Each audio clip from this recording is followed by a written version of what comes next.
Hi, it's Mine Crypto here. I hope we're having a wonderful morning, afternoon, evening, wherever you are in the world. Remember, this isn't financial advice. Always do your own research.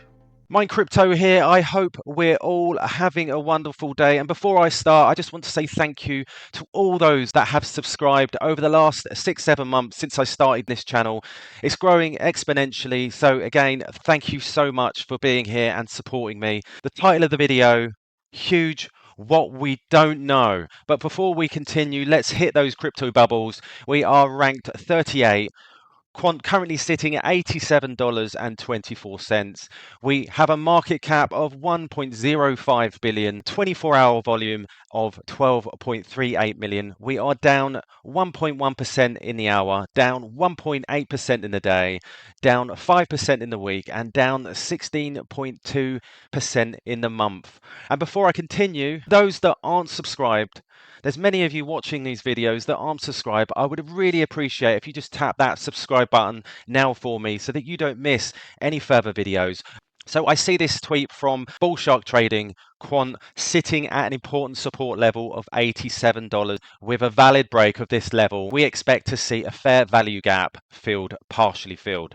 Price as previously rejected from this level and pushed much higher.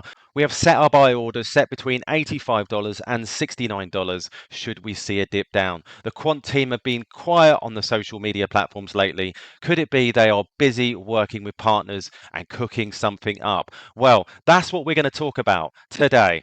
Now, I tweeted this yesterday and I found it very interesting. It's what we don't know that excites me the most about Quant. And if we read here from Retro Bitcoin, retail are always too impatient. Jeff Bezos once said, the stock is not the company and the company is not the stock. And so as I watched the stock fall from $113 to $6, I was watching all of our internal business metrics, number of customers, profit per unit, every single thing about the business was getting better. And so while the stock price was going the wrong way, everything inside the company was going the right way. Now, I just think that's how bear markets work. Bull run is recognition of value. Bear market is about upgrading and adding value. The following bull run is just a repeat. People see the added value and start buying again. And this is absolutely true. They hunker down, put in the work, and this becomes recognition of value. Now, a lot of people are talking about NDAs, non-disclosure agreements. Don't mistake a retrace for inactivity. Quant is expanding rapidly. Gateways are open to us with OVN marketing and NDA releases. At one point, Amazon lost more than 90% of its value, as I've just said, while website was growing at 2,300% PA. And we see this tweet from Tokenizer. Let's look at who uses them. As Overledger works as a white label service, many partners are currently under NDA, though there are some huge public partnerships such as Sire, Nexi, Oracle, and LackChain. But let's have a look at this. Now, as we can see, private labeling and white labeling.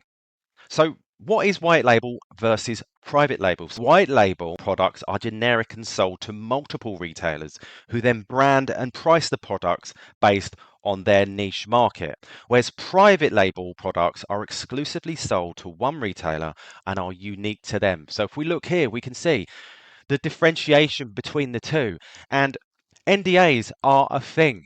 And especially in the world of corporate finance, banking, and these large entities that we've seen. Then we see a post from Lord Quantonium, exactly what it is. Research each of those individual networks and you have a network of networks. Imagine what we don't know.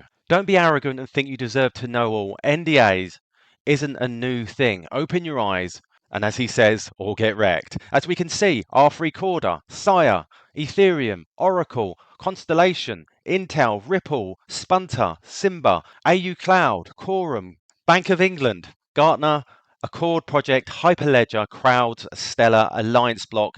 I could go on. Then we go over to a tweet from San. My view on connecting the dots, NDAs, client announcements in enterprise utility. If you can't handle this, then Quant is not the coin for you, and that's fine.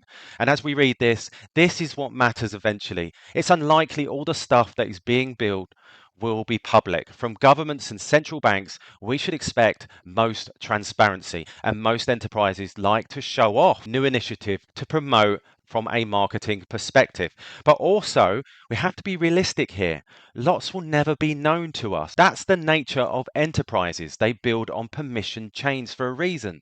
On the website launch, there was an example of real use cases, recycling with BASF's supply chain with UPS.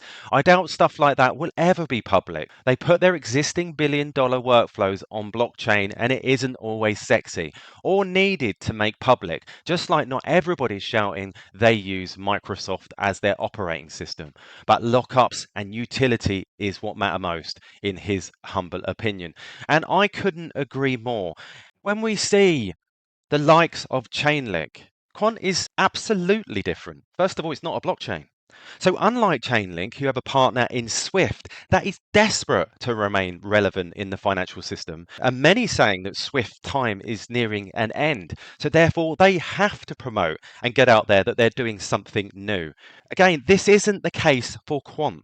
Quant's partnerships with the likes of the Bank of England, the Bank of International Settlements, the International Monetary Fund are known, and many other entities are under those possible NDAs. None of these organizations are in need of relevancy in the financial world. And we have to remember that these big organizations are not here to advertise. They don't need to. They just adopt the technology that they require.